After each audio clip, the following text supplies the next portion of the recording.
Commander Craven stood on the bridge of his massive warship, watching the screens that showed Earth getting destroyed below. His green skin glowed with pride as he saw human ships exploding like fireworks in the dark space around the planet. The Helion Empire had been planning this attack for months, and everything was going perfectly. The blue marble called Earth had seemed so peaceful from space, with its white clouds and green continents, but Craven knew better. His military advisors had studied human behavior for years through their radio signals and internet communications. They understood exactly how humans would react when faced with superior alien technology. They would panic, run away, and surrender quickly, just like every other primitive species the Helion Empire had conquered. Down on Earth's surface, the electromagnetic pulse weapons had done their job perfectly. Every major city went dark in seconds. Seoul, Tokyo, New York, London, Paris. All their lights disappeared as if someone had turned off a giant switch. The pulse knocked out cell phones, computers, cars, and even simple electronic devices. Humans suddenly found themselves thrown back into the Stone Age while alien dropships filled their skies. Jinwoo Park had been working late at Seoul's main communication facility when the first wave hit. The building shook like an earthquake, and then everything went quiet. The constant hum of servers and computers that had filled the air for years suddenly stopped. Emergency lights flickered and died. Through the broken windows, he could see the city going dark block by block. Jinwoo was 35 years old and had spent his entire career keeping Seoul's communication networks running. He understood better than most people how much modern life depended on technology. Without phones, internet, or even basic radio, millions of people were suddenly cut off from each other. The aliens had been smart. They didn't need to kill everyone. They just needed to make humans helpless. The alien dropships looked like giant metal teardrops falling from the sky. They moved silently, which somehow made them even more terrifying than if they had roared like jets. When they fired their energy, weapons, the beams cut through concrete and steel like a hot knife through butter. Entire buildings collapsed in seconds, sending up clouds of dust and debris. Minji Lee was 3 blocks away when the communication center got hit. She had been a logistics coordinator for the Korean military before retiring 2 years ago. Now, she worked for a disaster relief organization, which meant she knew exactly what to do when everything went to hell. While other people stood around staring at the alien ships in shock, Minji was already moving. She found wounded people trapped under fallen concrete and helped pull them free. An old man had a broken leg. A young mother was carrying 2 small children and crying. A teenager had cuts all over his face from flying glass. Minji gathered them together and started moving toward the subway entrance she knew was just around the corner. The subway tunnels would be dark without power, but they would also be safe from the alien weapons. Minji had studied enough military history to know that when you're facing a stronger enemy, you don't stand and fight in the open. You hide, you wait, and you look for opportunities. That's when she met Do-hyun Kim near the subway entrance. He was a mining engineer who had been working on a construction project nearby when the attack started. Unlike most people who were running around in panic, Do-hyun was calm and focused. He was also carrying something interesting, a piece of alien technology that had fallen from one of the destroyed ships. The metal was unlike anything on Earth. It felt warm to the touch and seemed to pulse with its own inner light. Do-hyun's engineering mind was already working, trying to understand how it functioned. He had spent years working with explosives and heavy machinery in mines. He understood energy and power systems better than most people. As they helped the wounded civilians down into the dark subway tunnels, Minji whispered to Do-hyun that this wasn't over. She could see in his eyes that he was thinking the same thing. The aliens might have won the first battle, but the war was just beginning. Up in space, Commander Craven was already sending his victory message to the Helion High Command. His tactical computers showed that human military resistance had collapsed. Within 6 hours, their primitive weapons couldn't even scratch Helion shields. Major population centers were secured. The few human survivors were running away to rural areas where they couldn't cause any trouble. Everything had gone exactly according to plan. Earth would be another easy conquest for the growing Helion Empire. 3 weeks had passed since the Hellion Empire took control of Earth, and Commander Craven was starting to feel uneasy. At first, everything seemed perfect. The humans had stopped fighting back after those first few days. They lined up quietly when ordered to move to designated areas. They handed over their weapons without resistance. They seemed broken, just like every other species the Empire had conquered. But something felt wrong. Lieutenant Vextar knocked on the commander's door with another strange report. "Sir, Patrol Unit 7 went missing for 4 hours yesterday. When they returned, they couldn't explain where they had been. They also reported that 2 of their energy rifles were missing." Craven frowned. This was the 3rd such incident this week. Equipment malfunction? No, sir. The rifles were working perfectly when they left base. The patrol team insists they never set them down, but somehow the weapons just disappeared. Similar reports were coming in from all over the planet. Surveillance drones would suddenly lose signal in certain areas. Patrol teams would find their communication equipment had been tampered with. Supply convoys would arrive missing random items that nobody could account for. Small things, but enough to make the occupation forces nervous. Deep beneath Seoul, in a bunker that had been abandoned since the 1980s, Hyunwoo Nam was busy proving that the Hellion Empire had made a serious mistake. The former telecommunications engineer had found something the aliens never expected: old hardwired telephone systems that ran through underground cables. The electromagnetic pulse had knocked out cell towers, satellites, and modern communication equipment. But it hadn't touched the ancient copper wires that still connected buildings throughout the city. These old systems had been forgotten by most people, but Hyunwoo remembered them from his early days working for the phone company. He had spent weeks crawling through maintenance tunnels, connecting abandoned phone lines to create a secret network. Using old rotary phones, telegraph equipment, and even some World War II-era radio parts, he had built a communication system that was completely invisible to alien technology. "Soyeon, can you hear me?" He spoke into an old handset that looked like it belonged in a museum. Crystal clear came the reply from across the city. Soyeon Choi had been a city planner before the invasion. She knew every underground shopping mall, every maintenance tunnel, and every forgotten basement in Seoul. While the aliens controlled the surface, she had been mapping out a hidden world beneath their feet. The aliens are still not watching. "The old infrastructure," Hyunwoo reported. "They assumed we'd be helpless without our modern technology. They never considered that humans had been communicating long before satellites existed." Soyeon had been busy too. Seoul had one of the world's most extensive underground networks. Shopping centers, subway stations, parking garages, and maintenance tunnels connected almost every major building in the city. She had been organizing people to move through these hidden passages, creating evacuation routes and supply lines that the aliens couldn't detect. "We've got movement in District 7, she reported. About 50 people relocated to the safe zones. The aliens never saw them leave their apartments. Meanwhile, in an abandoned mine shaft 200 kilometers south of Seoul, Gemino was having the most success of all. The former auto mechanic had always been good with his hands, but now he was working with technology that shouldn't exist on Earth.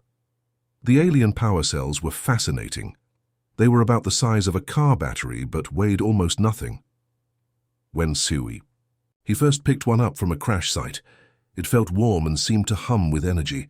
His team of mechanics had been taking apart wrecked alien equipment for weeks, trying to understand how it worked. "Look at this," Jamin said to his partner Woojin Park, pointing to the inside of a power cell. "See these crystal formations? They're storing energy in a completely different way than our batteries. But the basic principles are the same. Energy in, energy out." They didn't understand the alien science, but they didn't need to. Jamin had been fixing cars for 20 years. He knew that most machines worked on simple principles, even if they looked complicated. You just had to figure out what went where, and how it all connected. "If we can figure out how to charge these things," Woojin said, "we might be able to power equipment that the aliens can't shut down." The work was dangerous. One power cell had overloaded and nearly killed 2 team members. But they were making progress. They had already figured out how to drain energy from the alien devices and store it in human-made batteries. Soon they might be able to reverse the process. Up in his command ship, Commander Craven was reviewing reports from across the planet. The pattern was becoming clear. These weren't random incidents or simple equipment failures. Something organized was happening on Earth, and he didn't like it. His behavioral models had predicted that humans would give up quickly when faced with superior technology. They were supposed to be dependent on their electronic devices. Without their phones and computers, they should have been helpless. But somehow they seemed to be adapting faster than expected. "Double all patrols," he ordered his officers. "Increase surveillance in urban areas, and I want a complete inventory of all missing equipment." The aliens had no idea that beneath their feet, in tunnels and basements and forgotten places, humanity was quietly preparing for round 2 of the war. The attack began at exactly 6 a.m. local time on every continent. Commander Craven was drinking his morning stimulant when the first explosion shook his flagship. At that same moment, similar explosions were happening in London, New York, Tokyo, Sydney, and dozens of other cities around the world. The humans had somehow coordinated a planet-wide strike without using any technology the aliens could detect. In Seoul, Jaemin Oh crouched in a drainage tunnel 50 meters beneath the main Helian garrison. His hands were steady as he connected the final wire to the explosive device he had spent weeks building. The charge looked nothing like standard military explosives. Instead, it was a strange combination of mining equipment, alien power cells, and components salvaged from destroyed human machinery.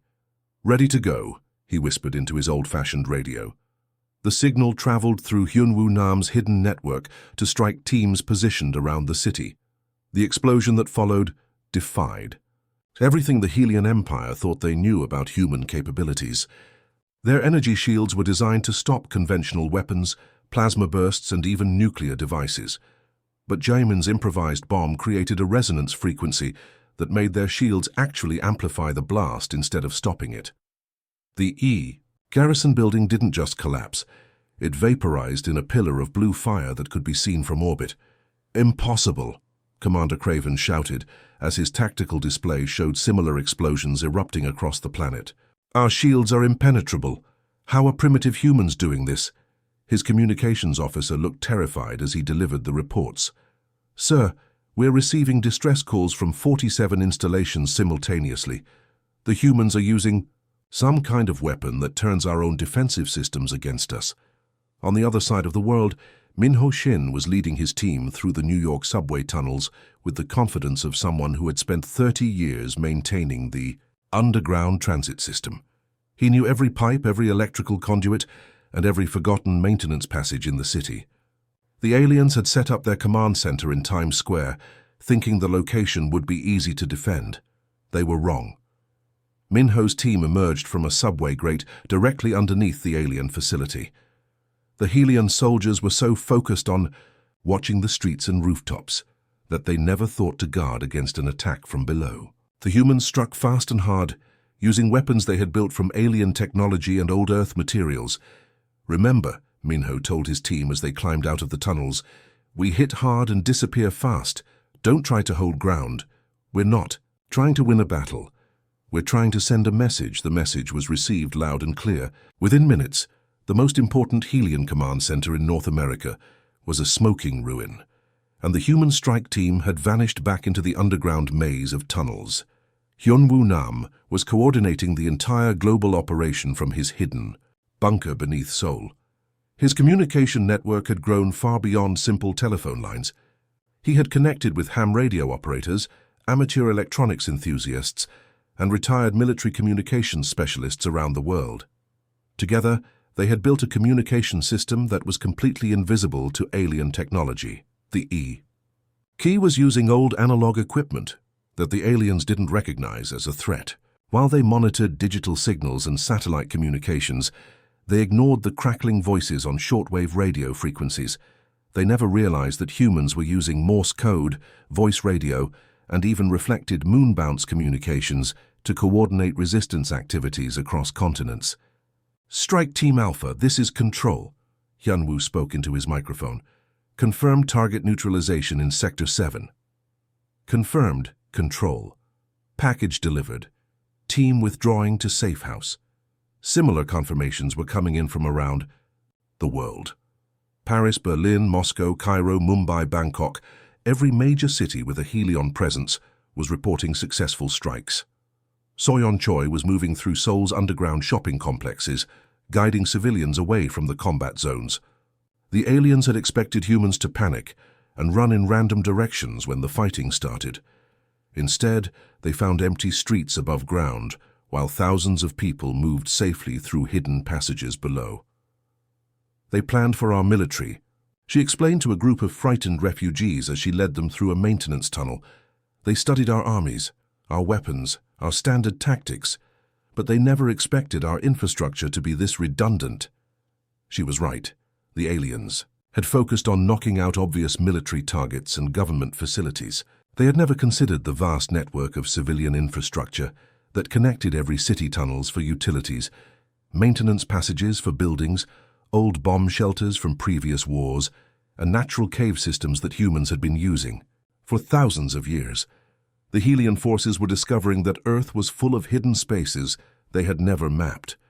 Humans could appear anywhere, strike without warning, and disappear into passages that didn't show up on alien sensors.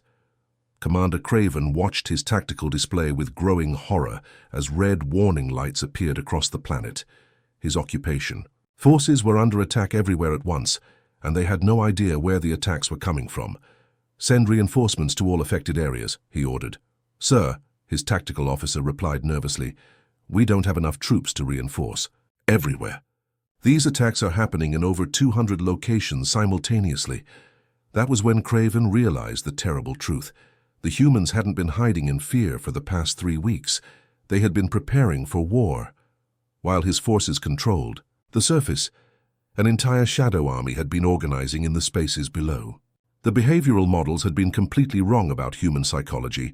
Humans didn't give up when faced with superior technology. They adapted, they learned, and they found ways to turn their enemies' strengths into weaknesses. The Helion Empire was about to learn exactly how dangerous that could be. The intelligence report that landed on Commander Craven's desk made his blood run cold. His analysts had been studying captured human facilities for weeks, trying to understand how the resistance had organized so quickly. What they found was beyond anything the Helion Empire had encountered in their centuries of conquest. "Sir," his intelligence officer began nervously, "we've analyzed thousands of hours of human entertainment media. What we initially dismissed as primitive fiction appears to have been tactical preparation." Craven stared at the data files in disbelief. Human movies, television shows, books, and video games contained detailed scenarios for resisting alien invasion. Every possible variation of standard Helion conquest protocols had been explored, analyzed, and countered in human fiction. Independence Day, War of the Worlds, XCOM, Resistance, countless other titles that had seemed like simple entertainment were actually comprehensive training materials. "They've been preparing for us for decades," the officer continued. "Since the 1950s, human creators have been imagining alien invasions and developing countermeasures. Their entire population has been mentally rehearsing this scenario their whole lives." In her command center, deep beneath Seoul's subway system, Yoonji Park was proving just how dangerous that preparation had been. The former university professor had taught military history for 15 years before the invasion. Now she was putting every lesson from human warfare to practical use. Her underground command post looked like something from a war museum. Maps covered every wall, marked with colored pins showing troop movements, supply lines, and target priorities. But these weren't maps of current battles. They showed the tactics of Genghis Khan, Napoleon Bonaparte, Che Guevara, and dozens of other military leaders throughout history. The Mongols conquered half the world using mobility and psychological warfare, she explained to her lieutenant commanders gathered around a salvaged conference table. The Vikings used surprise attacks and superior knowledge of local terrain. Vietnamese guerrillas defeated the most powerful military in the world using patience and intimate knowledge of their homeland. Young-Soo Kim, a former history teacher who had become one of her top tactical advisors, pointed to a map of Seoul marked with resistance positions. "We're using every lesson from human military history simultaneously. The aliens expected to fight one type of enemy. Instead, They're facing tactics from every successful underdog army that ever existed. Yunji nodded. They gave us the perfect laboratory to test every theory we've ever had about asymmetric warfare. Every strategy that worked against superior forces in the past is being tested right now, all at once. The results were devastating for the Helion occupation forces. In one district, resistance fighters used Roman military engineering to create underground fortifications. In another, they employed Viking-style hit-and-run tactics. Across the city, cells were using everything from medieval siege warfare to modern urban combat techniques. Meanwhile, Gemino's workshops had become something between a science laboratory and a weapons factory. The mining engineer had assembled a team of mechanics, electricians, and electronics enthusiasts who were reverse engineering alien technology at an impossible pace. "Look at this," he said to his team, holding up what had once been a Helion energy shield generator. "We've turned it into a signal jammer. Instead of stopping bullets, it now stops their communications." The workshop was filled with hybrid devices that shouldn't have existed.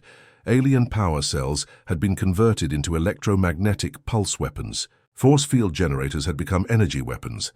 Even simple alien tools had been repurposed into sophisticated surveillance equipment. "The beautiful thing," explained Sunho Lee, a former electronics repair technician, "is that we're using their own technology against them. Their sensors can't detect weapons made from their own components. We're invisible to their security systems."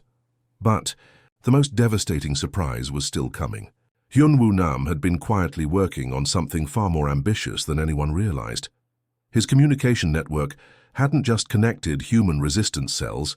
He had been studying Helion communication protocols, learning their language, and mapping their entire command structure.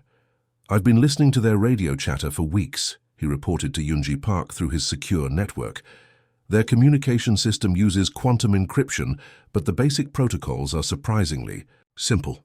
I think I can do more than just listen." From his hidden bunker, Hyunwoo had been building something unprecedented, using a combination of captured alien equipment, human engineering, and pure determination.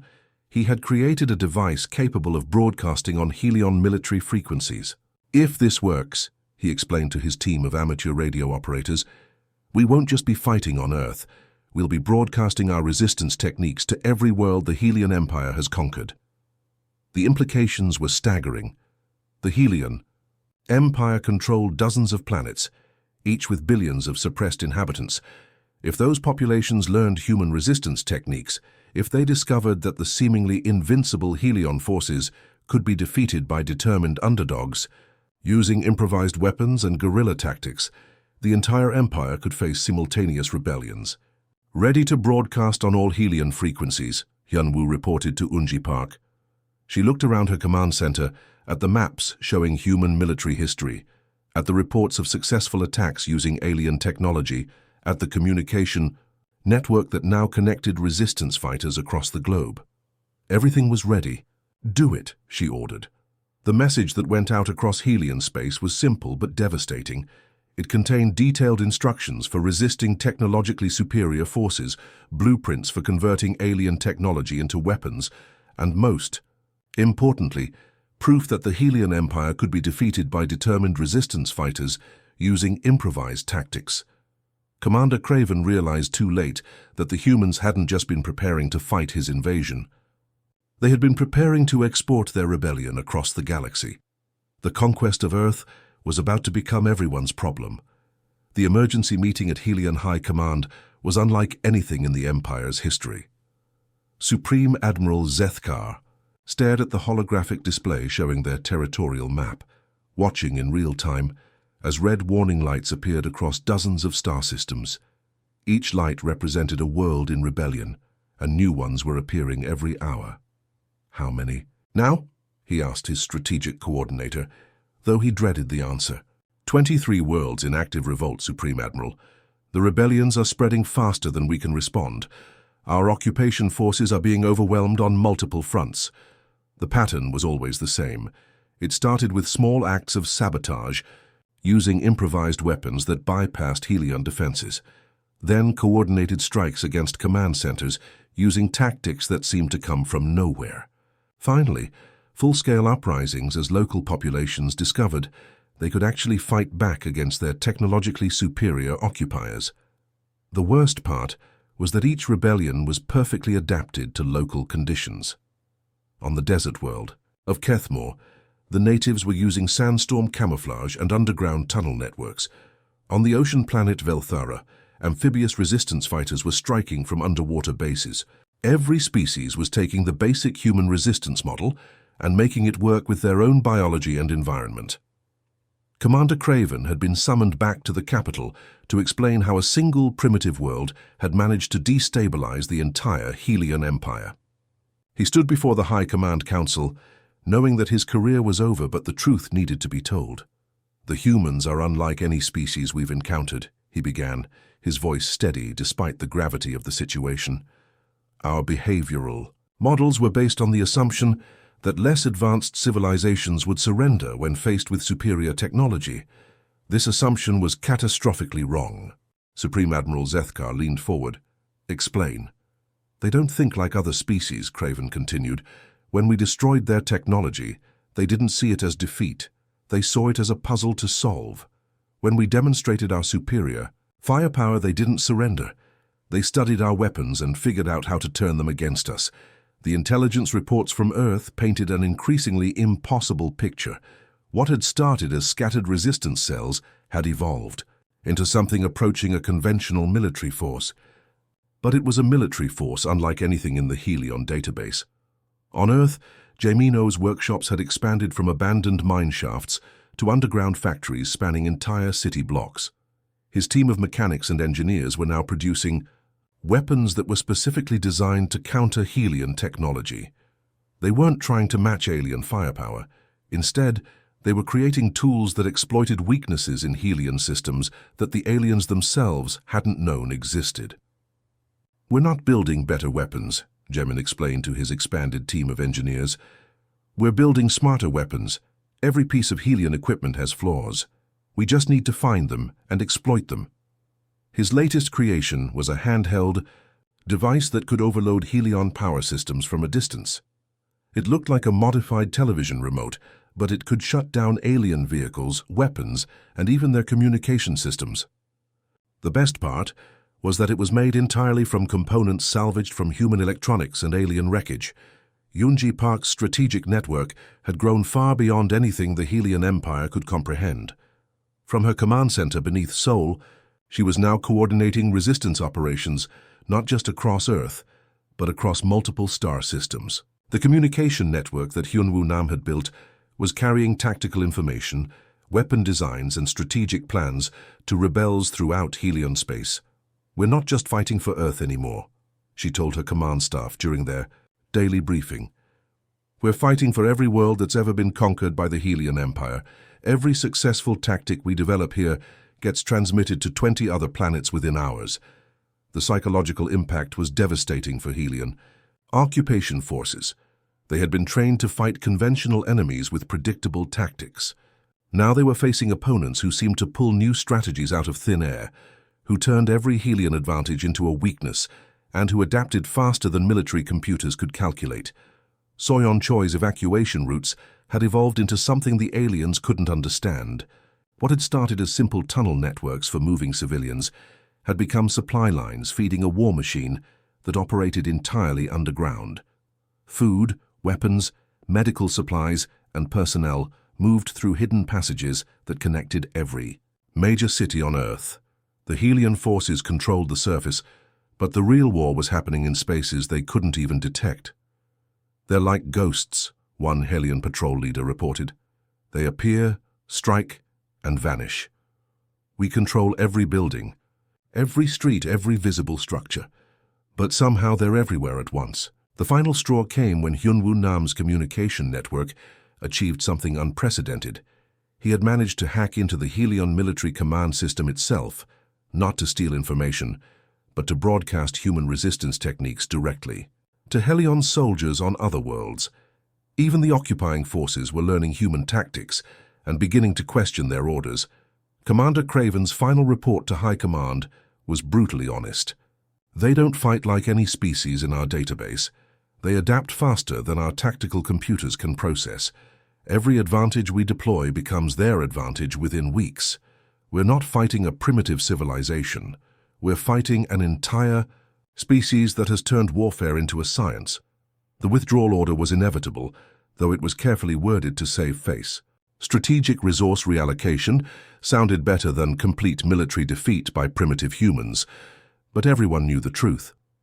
As the Helion fleet prepared to depart Earth's solar system, Minho Shin emerged from the New York subway tunnels to watch the alien ships disappear into hyperspace.